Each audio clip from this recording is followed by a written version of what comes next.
Kung ganun lang kasimple yun. Eh, bakit yung ika-cancel? For what reason? Eh, ubod kayo ng yabang. Sabi nyo, bakit? Yayaki-tiyak. Yung pala eh. Hindi naman pala kayo ready. May pasigaw-sigaw pa tong si Paduano. Kumusta ko kayo dyan mga kababayan? Sana ho'y nasa mabuti kayong kalagayan dahil tayo dito sa PH Update na okay ho tayo. At sa mga balitang naglalabasan ngayong araw na to. Kung inyong matatandaan, meron hong nakaschedule na Twadcom hearing bukas, November 13. At nagkumpirma ho itong si dating Pangulo Rodrigo Roa Duterte na dadalo dyan sa naturang hearing na yan. Ang nangyari ho mga kababayan, naduwag ho yung mga tauhan nitong si Tambaluslos dyan sa Twadcom at kinansila ho nila ito, has been canceled until further notice. Yan ang nga ba sinasabi natin. Masyado ho kasi silang maaangas ngayong pinalagan sila nitong si dating Pangulo Rodrigo Duterte. Kailangan ho muna daw nilang mag-rehearsal. Bago daw ituloy ang hearing na yan, dapat planchado na maibabaon nila itong si Tatay Digong. Huwag kayong mag-alala, kahit ano pang pag-rehearsal ang gawin nyo dyan, hindi kayo makakaisa kay dating Pangulong Rodrigo Duterte. Mantakin nyo yun, ha? Sinabi niya na lahat sa Senado. Talagang lahat ng gustong marinig ni Risa Hontiveros, talagang inisa-isa niya na doon sa naturang pagdinig na yon ng subcommittee ng Blue Ribbon. Pero kailangan pa rin ho siyang dumalo dahil talagang gumugusto itong mga aso ni Tambaluslos. Gusto ho nilang makita itong si Tatay Digong. This time, yaang ano nyo na yan, yaang wini-wish nyo na yan, pagbibigyan kayo ni Tatay Digong. Siguraduhin nyo lang na huwag kayong mag-iiyakan, ha? Pag pinaulanan kayo ng mura nitong si Tatay Diggs. Pero bago ulit ng yan, isang like at isang subscribe, masaya na ho tayo dyan. At sa mga gusto sumali sa ating community, click nyo lang ho yung join button sa baba para kayo ho ang pinakaunang makakita sa ating mga reaction video dito sa video na ito mga kababayan. Alin ba unahin natin? Ang mga kabangagan nitong si Marcos Jr. O itong mga bagong isiniwalat nitong si dating Presidential Legal Counsel Salvador Panelo. Unahin na ho muna natin itong bangag na to. Kinuha ho ang mga punto de vista nitong si Marcos Jr. kaugnay dyan sa pagkakapanalo nitong si Donald Trump. No? Tinanong ho siya ng media kung anong masasabi niya dito, kung magbabago ang pulisya ng Amerika dahil napakarami hong mga interes ng Amerika ay sinusulong mismo sa ating bansa. Kaya nababahala ho ngayon itong bangag na to. Baka yung inumpisahan nilang problema dyan sa West Philippines, biglang sabihin nitong si Biden, hindi, makikipagkaibigan kami dyan sa... Baka biglang sabihin nitong si Trump, hindi, makikipagkaibigan kami dyan sa China. Sa tayo pupulutin? Sa kangkungan na naman? Dahil yan sa kabangagan mo, sir, ha? Masyado ka kasing yung kasi mga naka-freeze na asset mo sa Amerika at yung contempt case mo na may 300 million, kalimutan mo na yon. Pag natapos na termino nyo, hindi na naman ho kayo makakabalik ng Amerika. No? Dahil maa-arresto ho kayo kung sakaling pumunta ho kayo doon. Ito, unahin na ho muna natin to kay Marcos Jr. Tapos punta ho tayo dito kay Attorney Sal Panelo. Game! I don't think it will change the global forces and they are our oldest. Tanga ka ba, ha? Kaya nga nanalo siya dahil gustong mabago ng mga mismong mga nandyan sa Amerika yung palakad ng palakad ng kanilang gobyerno. Meron ka ba talagang trililing ganon? Meron bang meron na naman bang bumubulong sa'yo, Brad? Ang dahilan nga kaya inuklok nila yan si Donald Trump dahil ayaw nila ang pamamalakad nitong si Biden para mabago. Ngayon, mga kababayan, sinasabi niya, hindi raw, I don't think na mababago yung hirap talaga pagkabangag, treaty partner. Ayusin mo, Brad. That doesn't change. Si Frasco. So talagang... I will have to see if there is a major change, but I don't. Kasi nga, wala kang alam, Brad, dahil ka pa ng mga meron na nag-aanalisa na talagang makakakita tayo ng drastic changes dyan sa pamunuan ng Estados Unidos. Pagka dyan nagkaroon ng pagbabago, magkakaroon ho yan ng pagbabago globally, hindi lang ho sa Amerika. Dahil sa ayaw sa gusto natin, Amerika ho talaga ang dyan. Kumbaga gumigit na, pinakamalakas. Kaya kung anong mangyari dyan, apektado buong mundo. Ito talagang paano ka naging presidente, Brad? Sabagay, no? Dami ka nga naman palang na nabudol. Yung mga yung mga Brad kong nabudol. Yung mga tita kong nabudol. Huwag na ho kayo magpabudol ulit. I don't think so. I don't think so. Anyway, to get... Yung mag-asawang Prasco nasa likod, oh. Pagka nanalo si VP Sara, may kalalagyan kayong dalawa. We are now monitoring what's happening. I was watching some film that came out of Aurora and some film that came out of Isabela this earlier today. And well, we are just preparing. We actually managed to prepare. We've done the usual. Grabe, daming angulo ng camera mo, sir, ah. Parang ang tawag dito, ang nangyayari kasi sa presko na to, dakdak ka lang ng dakdak. Pagka nagtanong, kargado pa. Anak ng to, pagka tinanong siya, tanong na ng PCO, tanong na ng opisina ng presidente, sagot pa ho ng presidente. Hindi naman ho pwede magtanong ng basta-basta itong mga itong mga media na to. Grabe, dalaw angulo ng camera, anak ng to. Hindi naman ho wala tayong pinaghandaan nyo yan, no? Standard procedure where we have sent pre-positioned our equipment and our relief goods. Grabe, galing, And no? we will just have to see where the areas are that will be particularly hit. The problem is Oh. there is another one that's now 3,000. Ama kasi. Yan ang nangyayari pagka inuuna yabang. Kaya tayo ho, hindi ho tayo nagyayabang sa kahit na anong bagay. Wala tayong iyayabang, no? Dahil, hindi kagaya nitong mama na to, puro yabang kasi. Brad, 5,500 flood control. Diba? Puro kakayabangan. Sinubok ka tuloy ng tadhana. Ha? Isang buwan lang ho, ha? Isang buwan lang ang kailangan. Yung ilang bagyo, 2 bagyo, 3 bagyo lang ho dumaan. Halos dumapa ang buong Luzon. Hindi ko nakakatawa yun. Ano lang kasi manarisim na ika nga, di ba? Halos dumapa ang buong Luzon doon lang sa 2 bagyo. Christine at itong si anong pangalan ng isa? Yung isang bagyo, yung Christine pa lang ho, halos dumapa na tayo di ba? Ngayon merong nasa par ngayon, yung Philippine Area of Responsibility, at meron pa hong nakasunod na isa. Wag ho kasi kayo masyadong mayabang. Nukunukan kayo ng kayabangan, kaya ganyan napapala nyo. Plus kilometers off the coast of Luzon. Oh.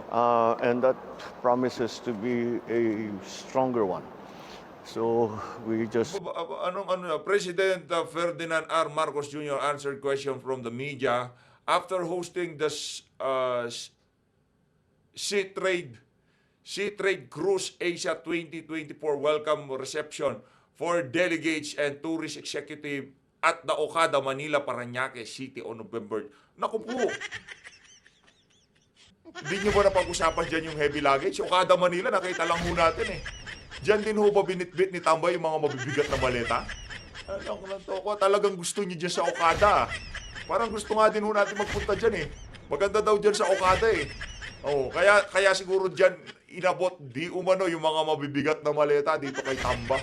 have to continue to prepare. It becomes Wow. a little complicated because when, generally speaking, pagka Alam mo Brad, actually wala namang komplikado dapat eh. No, wala naman talagang komplikado dito sa bansa na to. Ginagawa nyo lahat komplikado. Kay dating Pangulo Rodrigo Duterte, ginagawa nyo komplikado. Kay BP Sara, ginawa nyo komplikado. Mataka nyo, magbibigay kayo ng Confi Fund 11 days bago matapos ang taon. No? Ngayon, pagka hindi ginalaw ni VP Sara yun, kukwestiyonin. Ngayon, binigay nyo kay VP Sara, hindi kinestyon yung nagbigay. Kini-question lang si VP Sara. Hindi, di ba? Napakatindi o. Ginagawa nyo komplikado lahat ng bagay. Ngayon, iniimbestigahan si VP Sara ng COA. Sumasagot sa COA, pero dahil gusto nyong gawing komplikado lahat ng bagay sa Pilipinas, habang sumasagot si VP Sara doon sa ahensya na dapat sana doon talaga siya sumagot, gusto nyo rin siyang sumagot diyan sa mga aso ng pinsan mo sa House of Representatives. Ganon yung ginagawang komplikado ang mga bagay-bagay sa ating bansa ngayong mga panahon na to, sir. Pero tayo ng bagyo. Sabihin, ito yung nasira, ito yung kailangan gawin. Ayusin natin muna lahat yan. Wow, galing. Ngayon, sinasabi natin, mag-isip-isip tayo. Kasi kung aayusin natin, tapos sisirain na naman ang susunod na bagyo, sayang lang yun. So anong plano mo? Huwag na natin ayusin. Nagtoko, tama nga naman, di ba? Aayusin natin tapos dadaan ng bagyo, sisirain na naman. Huwag na natin ayusin, di ba, sir? Yung ating ginawa, so kailangan natin magplano. Pero yung mga tao, kailangan na may kuryente, kailangan na may food supply, kailangan na may tubig, kailangan ng ayusin ng kanilang bahay. So this is the balance that this is the tightrope that we are trying to Tightrope. Visit ang English na yan. Tightrope, sarap mong batukan. Oh, tightrope. Huwag mo kami padaanin sa tightrope. Baka patawirin kita sa tightrope. Anak ng tokwa. Baka pag nagalit sa'yo isang bayan ng Pilipino, naglatag kami ng napakahabang kable, tapos lagay namin sa taas ng building. Patatawirin ka namin doon sa tightrope na yon. Anak ng tokwa, tightrope. Ang galing mo sa mga salita na yan. To navigate it's a little bit we don't have a textbook to follow. We don't have a template to follow. Anong walang textbook, tingnan mo lang ginawa ni Tatay Digong. Alam ginawa niya, walang korupsyon, ha? Tapos sa bagay mga angading kasi mga gabinete mo, no? Kaya wala kang maaasahan sa mga yan. Gabinete kasi ni Tatay Digong mga top notch eh. Sino ba nasa DPWH? Mark Villar. Sino ang nasa sa DOTR? Artugade. O sino nasa DILG? Walang politiko, ha? Walang DILG kasi ngayon ginagawa nilang stepping stone ng mga gusto maging senador. Eduardo Año, sundalo, di ba? Puro yung pagka-pinasok nila dyan, public service talaga, hindi yung tatakbo ko senador. Kagaya ni Abalos, di ba? Ganun no style nila. It is climate change, and it is the new reality that we are having to face. I don't remember, I've been around for a long time, I don't remember seeing this many times of this strength. Maaari yung isang malakas, tapos may susunod na isa, may hangin ng konti. Pero hindi yung sunod-sunod na malakas. At saka sunod-sunod. Hindi mo tayo binagbigyan ng isang linggo. So this is what we are monitoring now. We're trying to see what the damages are that we have to go in already.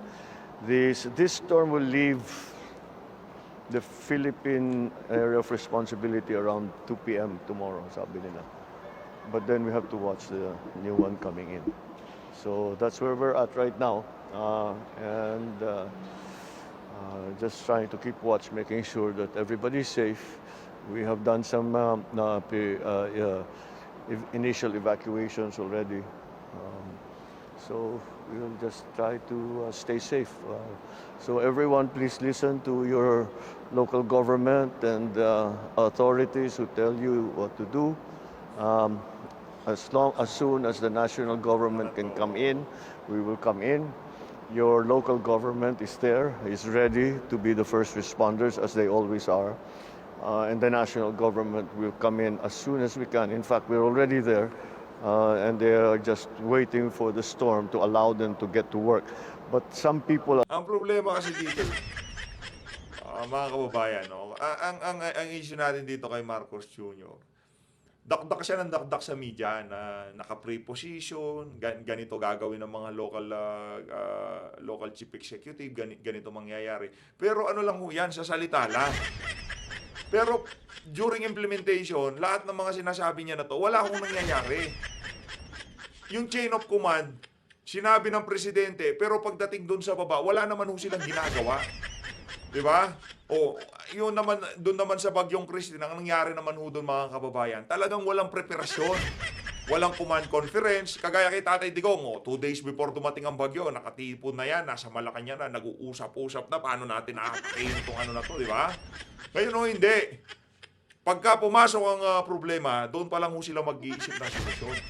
Tapos habang nag-brainstorming sila, sumisinghot po sila. Paano mangyayari sa atin yan, Brad? Di ba? Habang nag-brainstorming kayo dyan sa Malacanang, sumisinghot kayo, para po tayo naglulukohan dyan.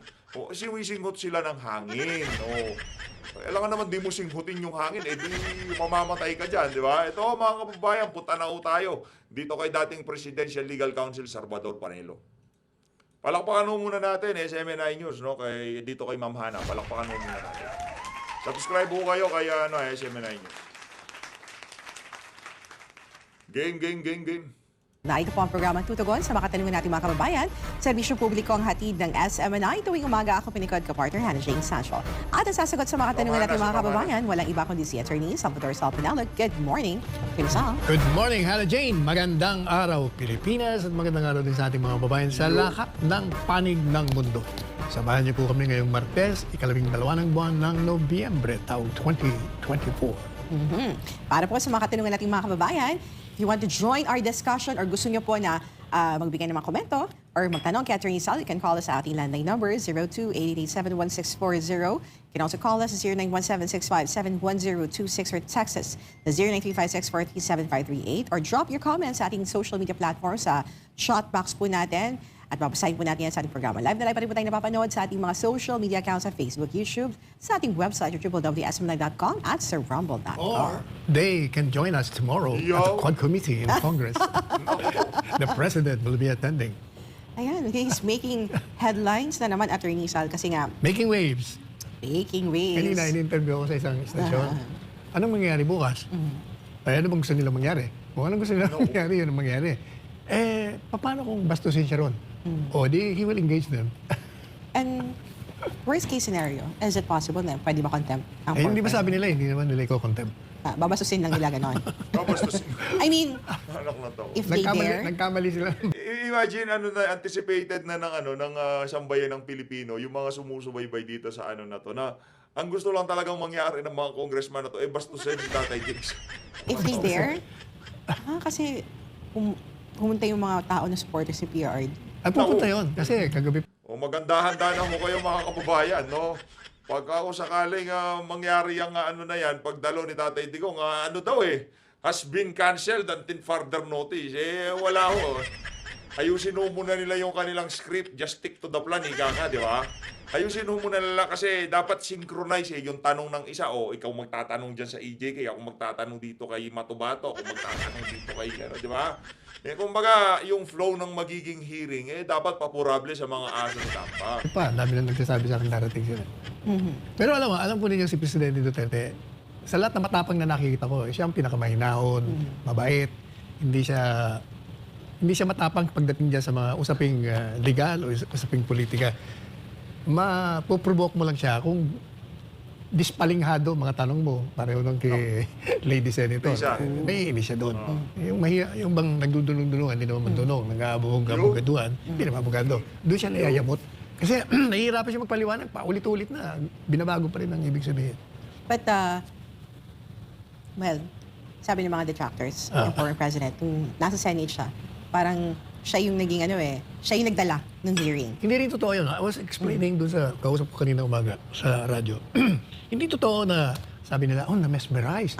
Siya hindi totoo yun. Kasi kilala naman nila si Presidente Duterte. Ever since naman wala naman na bago kay Presidente Duterte. Yung term nga, monopolize niya yung hearing. Kasi nga, nagtatanong kayo, so he had to explain. Tapos hindi pa siya iniintindi ng isa, so he had to repeat himself. Yan ang problema sa kanila. I think hindi niya kasalanan na ganun yung character niya, Attorney Sal, na kahit na kapag nagsalita siya, makukuha talaga yung attention niya. Tsaka ang problema sa kanila kasi, hindi nila pinapakinggan lahat ng sinasabi niya. Ito mga detractors, pinipili lang nila. I have my own death squad. Yung inamin mo. Correct. Tama ho yun, no? Kumbaga chini-cherry pick nila yung mga salita ni Tatay Digong na aayon doon sa kanilang gustong mangyari, no? Yung magiging pwede nilang gamitin laban kay Tatay Digong. Pero yung buong konteksto, kung ating titingnan lahat ng sinabi ni Tatay Digong, hindi ho talaga akma doon sa naratibong gusto nilang ipahatid sa ating mga kababayan. Chini-cherry pick ho nila yung mga word ni Tatay Digong. Kaya doon ho tayo nagkakaproblema. Diba, kayo dyan sa tuwad ko, huwag niyong gagawin nyo. Magkakaproblema tayo dyan. Hindi na tayo nasanay kay Presidente, ganun na siya. Kaya kailangan pag yung speech ni former President, pakinggan mo kasi ba may yung context later ba kasi may siningit pa siya ibang komento, Attorney Sal. So kailangan pakinggan mo talaga in full. Yan ang gusto ko kay Coco Pimentel. Alam mo na ini-interview sa isang istasyon. Fairness, ha? Kailangan tingnan natin yung kanyang entire context, the entirety of his responses. Kasi mapapansin nyo, may sasabihin siyang ganito, sumunod na sentence niya, iba na naman. Ibig sabihin, parang nagbibiro yata siya doon. Kumbaga, he was being playful at the time. Yes. Kaya kailangan yung buo. Kasi pag sasabihin nyo, inamin niya ganito, pero doon sa susunod niya, hindi naman yun ang dating ng kanyang paggamit. So kailangan tingnan ninyo. Buti pa kako ito. Marunong palibasa abogado. And kaugnay din sa pagdinig, Attorney Sal, natanong na natin ito, Attorney Sal, na dadalo nga si Pangulong Duterte dun sa pagdalo dyan sa Quadcom Committee, Attorney Sal, and sinabi naman na nila na hindi daw nila iko-contempt si former President, Attorney Sal. But in case lang na gagawa may mga senaryo na mabastos ng mga mababatas, you think kaya nilang gawin ng Attorney Sal? Kung gusto nilang sumikat, if they want to gain notoriety for purposes of election, gagawin nila yun para ma-headline sila. Samantala, masama naman ang loob ni Vice President Sara Duterte dahil sa paninira ng ilang kongresista sa ilang empleyado ng Office of the Vice President sa nagpapatuloy na pagdinig sa Kamara ukol sa paggamit ng pondo ng OVP. Muling binigyan diin ni Vice na politically motivated ang mga nasabing hearing. Si Jason Rubrico, magbabalita. The hearings in the House of Representatives. Yan o yung mga banat ni VP kahapon. Discuss at Attorney Sal, kasi we were discussing na possible attendance. Dadalo si former President, but then hindi ko nabasa Attorney Sal na na-cancel pala. Na-cancel, na-reschedule ang supposedly Quadcom hearing tomorrow at it will be moved on November 21. Madali sabi, pagkatapos silang kulitin yung presidente at pagkatapos na manghiram ng pamasahe pumunta rito at nandito na sila kahapon pa, kinakancel nila. Akala ko ba, sabi niyo, natatakot si presidente, kayo pala takot. Ganun lang kasimple yun. Bakit yung ika-cancel? For what reason? Ubod kayo ng yabang. Sabi niyo, bakit? Ngayaki-tiyak. Yun pala Hindi naman pala kayo ready. May pasigaw-sigaw pa tong si Paduano. Ika-cancel lang pala, naknagtawa. Huwag kong gano'n, masyado kasing aangas-angas, tapang-tapangan, yabang-yabangan, pagka pinalagan, reschedule natin until further mo. Hindi, wala pa daw schedule, base dito sa lumabas na dokumento na to galing House of Representatives, until further notice daw sure na ba yung 21? At final na ba? Kailangan natin tanongin itong mga congressman at okay na kayo dyan, final na dyan. Baka pagka itinuloy natin yung 21 na yun, atras na naman kayo. Yan ang sinasabi ko. You dare the wrong person. Any comment, Attorney Sal? Tama ba nag-ipitin? Tama yun. Agree. Politically motivated. Yun naman masyado naman ng obvious kayo talaga. Sobrang obvious. Yeah. Na talagang pinupolitika nyo lang si Inday Sara. And Attorney Sal, actually excited yung mga netizens, mga kababayan natin, Attorney Sal, kung anong mangyayari sa hearing sa Quadcom. Wala na mangyayari bukas. Kinansel na po nila. Okay, maghintay pa tayo next yung kanila mga buntot ay napunta sa likod. Pero isa magtatanong ang ating mga viewers kung talaga bang may paglabag ang Vice President sa paggamit ng confidential funds. Bakit hindi na lang nila ito sampahan ng kaso sa korte para hindi daw nasasayang ang resources o pera ng taong bayan sa pinagagawa ng mga mamabatas? Maaari pa daw nila itong maitulong sa mga kababayan nating ilang linggo ng sinenta ng magkakasunod na bagyo. Bakit nga ba ito yung sal? Hindi nawala yung oportunidad ng libreng publisidad para sa kanilang re-election. Ayaw nila yun. Gusto nila dyan muna sa At hindi Kongreso. sila matuto kay former Senator Dick Gordon na sa dinami-daming ginawa niyang hearing, Attorney Sal, it didn't help para maiboto siya balik sa Senado. Wala pang eleksyon nun ito eleksyon ngayon He ran. Oo nga, After pero nung- malayo pa yung eleksyon nun. Ito, Pero nandiyan na Yan ang kaibahan. Tsaka Kaugnay- pinapatulan yung mga media. Wala kasi masyadong Attorney Sal Reduce. Ayun, Attorney Sal. Magiging merry pa ba ang Pasko natin? Alam mo, ang naisip ko kanina habang nakikinig ako, ba't na lang hindi bilihin ng gobyerno yung lahat ng bigas at saka ibenta nila at 20 pesos ngayon ang pangako ng Presidente Marcos. Dami natin pera Sobra-sobra ang pera, kaya ninanakaw Ang wish ko ngayong Pasko, sana makinig sila sa mga payo mo, Attorney Sal. Alam mo, be careful with your wish. It might just happen. Okay. So, bilang banda, sa naging panayam kahapon kay Vice President Inday Sara sa Bacolod City, si WVP Sara, na gustong-gusto raw maging Pangulo ng bansa si Speaker, your BFF, Martin Romualdez. Ngunit dahil alam nito na hindi makakakuha ng boto, ay isusulong na lang nito ang shorter change para makuha ang posisyon ng Prime Minister, Attorney Sal. Ano masasabi mo sa kalawan na ito? Totoo naman talagang yan ang gusto Pwede niya. ba suntok ng buwan maging Prime Minister? Aba, bakit? Hindi naman wala naman bayad ng mangarap. Okay. Kaya kahit nagising, nangangarap siya. Ayan ang problema. Yun lang. Ay, sabi ko nga sa kanya, alam mo Martin, gusto mo maging presidente, huwag kang mababastos. Mas maganda yung pinupuri ka namin sa programa kaysa hinahataw ka namin. Yes, sir. Baka yes, sir. Kala mo, bait Nakikinig ba siya sa'yo, Attorney? Hindi. Kasi lahat ng mga advice ko siya kanya, I remember, Martin, makinig ka. I remember, 3 sila naglalaban sa speakership. Di ba? Si Alan Cayetano, Lord Alan Velasco, at siya. At siya ang may botong marami. He had the numbers. In fact, kumonsulta siya sa akin. Sabi niya, tinanong ko siya, do you have the numbers? Yes, sir. Go for it. Ba't pa kayo pupunta kay Presidente? Ang sagot sa akin Eh, sir, kasi yung body language niya, parang hindi naman niya sinasabing gusto niya. Kaya ako si Presidente Duterte hindi nakikalam niya, basta laban naman na. You know, the votes, yung pala pupunta rin sila. Kaya nung magkita kami sa Malacanang na mag-uusap, ba't ka nandito? Akala ko ba may boto ka? Eh, wala pa sila. Ay, wala. Ayun, siya na Echapuera. Dalawa. Pagkatapos, complaining siya nung matapos. Eh, kasalanan mo eh. Attorney Sal, inihaga man ipasa. Yun ho, nung mga panahon na talagang nagkakaano dyan, magkakarego doon, no? Magpapalitan ng liderato dyan sa House of Representatives. At marami rin nagsasabi nung mga panahon na yon, nag-aaway itong si Alan Velasco, Alan Cayetano, pagka anong nangyari dyan, biglang maging speaker yan si Romualdez. Ganun ho yung mga usapan nun, pero yun pa rin ang nangyari, naghatian sa termino itong si Alan Cayetano at itong si Alan Velasco. Pastor Apollo si Kibloy na the Kingdom of Jesus Christ na walang dapat ikabahala ang kanyang kalusugan o sa kanyang kalusugan kasunod ng pagdala sa kanya sa ospital. Sa paliwanag na butinging pastor, ang ibinigay na hospital furlough sa kanya ng Pasig Regional Trial Court Bench o Branch 159 ay para lang sa kanyang annual executive check-up. Ani Pastor Apollo, ilang taon na niyang ginagawa ang executive check-up at hindi na ito bago. Ang irregular heartbeat din na nadetect ng mga doktor sa Philippine National Police ay hindi, and I quote, life-threatening. Resulta lang aniya ito sa kanyang transition mula sa pagiging active sa sports gaya ng basketball at golf patungo sa pagkakaroon ng non-active life dahil nga na-detain. Sa oras na matapos na kanyang medical check-up, ay babalik na sa Camp Crame si Pastor Apollo sa November 16, 2024. Sa huli, umaasa si Pastor Apollo na makakabalik na rin siya sa kanyang active life sa lalong madaling panahon. Nagpapasalamat din ang buting pastor sa dalangin at suportang ipinabatid ng kanyang mga supporters, lalong-lalo na ang KOJC. Ang Attorney Sal, kaya siya nasa Philippine Heart Center. Eh, mukha namang, kung yun ang sinabi niya, okay siya, di okay. Mabuti, tuloy ang laban. Kasi nga may issue Senado. na life-threatening eh. Hindi naman life-threatening yung Attorney Sal. Mabuting balita.